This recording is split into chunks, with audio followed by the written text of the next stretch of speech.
కంటికి రెప్పలాగా విదేశీయుల చెరమించి మనం రక్షిస్తూ ప్రాణాలు నడిపిస్తూ పోరాడుతున్నారు. భరతమాత సేవలో ప్రాణాలు వదిలిన అందరినీ వారి రుణం తీర్చుకోలేము. వారికి కృతజ్ఞతాపూర్వకంగా వారి గౌరవ సూచకంగా మనమందరం ఒకటే. వారి సేవలు చిరస్మరణీయం. వారి సేవలను త్యాగాలను స్మరిస్తూ ప్రతి సంవత్సరం నిర్వహిస్తున్న ఈ కార్యక్రమానికి మన ప్రాంత సైదాబాద్ డివిజన్ కార్పొరేటర్ పెద్దలు శ్రీమతి శ్రీ కొత్తకాపుర అరుణ గారు, అదేవిధంగా రవీందర్ రెడ్డి గారు సోదరులు విచ్చేశారు. వారికి హార్దిక స్వాగతం సుస్వాగతం పలుకుతుంది తెలంగాణ స్వాభిమాన్ పరిషత్. అదేవిధంగా స్వాతంత్ర దినోత్సవ శుభాకాంక్షలు తెలియజేస్తున్నాము. వివిధ కార్యక్రమాలన్నీ కూడా అటెండ్ చేయడం వలన ఈసారి ఆలస్యమైంది. అయినప్పటికీ కూడా మీలో ఒకరము మనమంతా ఒకటి అనే సందేశాన్ని ఇవ్వడానికి వచ్చిన వారికి హృదయపూర్వక అభినందనలు తెలియజేస్తుంది. ఈ కార్యక్రమాన్ని ఉద్దేశించి మాట్లాడాల్సిందిగా కోరుతున్నాను.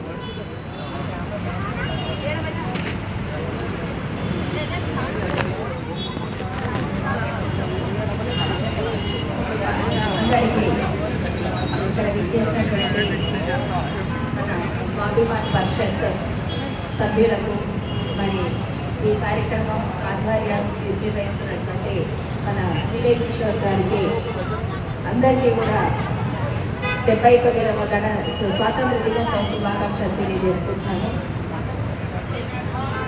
మన భారతదేశంలో అన్నగారు ఇప్పుడు అన్నట్టు యువకులు రేపటి పౌరులు అని మనం సామాన్యంగా అంటాం. కానీ ఆ యువకులే ఈ మధ్యన ఏమవుతున్నారు అంటే ప్రతి ఒక్కరు కూడా చాలా మటుకు బానిసలు అవుతున్నారు. ఒక ఆల్కహాల్కి కానీ ఒక డ్రగ్స్కి కానీ అంటే చాలా మంది పెడద్రోవ పడుతున్నారు. ఇవన్నీ పడకుండా ఉండాలి అని చెప్పేసి మనం అందరం కూడా ఇప్పుడు స్వాభిమాన్ పరిషత్ వాళ్ళు నిర్వహిస్తున్నటువంటి ఈ కార్యక్రమం చాలా చక్కటి కార్యక్రమము. వాళ్ళందరికీ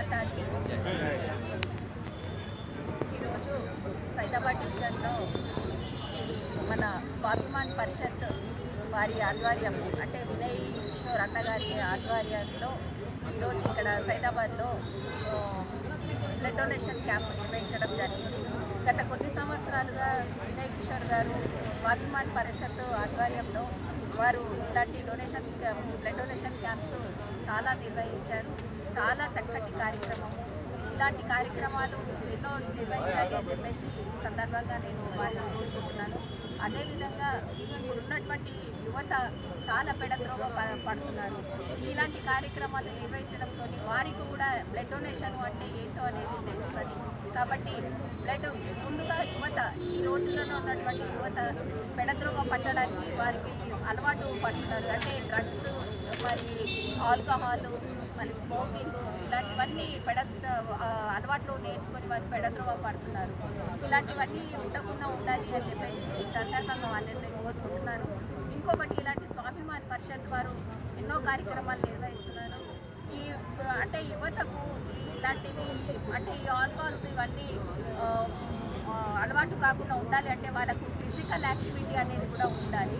ఇలాంటి యాక్టివిటీస్ ఉండడం వల్ల వీళ్ళు డైవర్ట్ కాకుండా ఉంటారు. కాబట్టి ఇలాంటి బ్లడ్ డొనేషన్స్ కానీ ఏదైనా ప్రజాసేవలో వాళ్ళను నిమగ్నం చేస్తే వాళ్ళు తప్పకుండా ముందుకు భారతదేశాన్ని ముందుకు తీసుకోగలరు అని చెప్పేసి నేను ఆశిస్తున్నాను. కాబట్టి ముందుగా ఇలాంటి కార్యక్రమాలకు యువకులు ముందు ఉండి భారతదేశాన్ని ముందుకు నడపాలి అని చెప్పేసి సందర్భంగా కోరుకుంటూ ఈ సేవ చేస్తున్నటువంటి మన స్వాభిమాన్ పరిషత్ వారికి ధన్యవాదాలు తెలియజేసుకుంటున్నాను.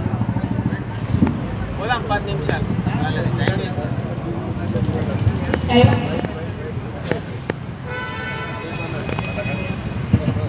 అరే ఇవి ఈట్రా బాబు క్లియరా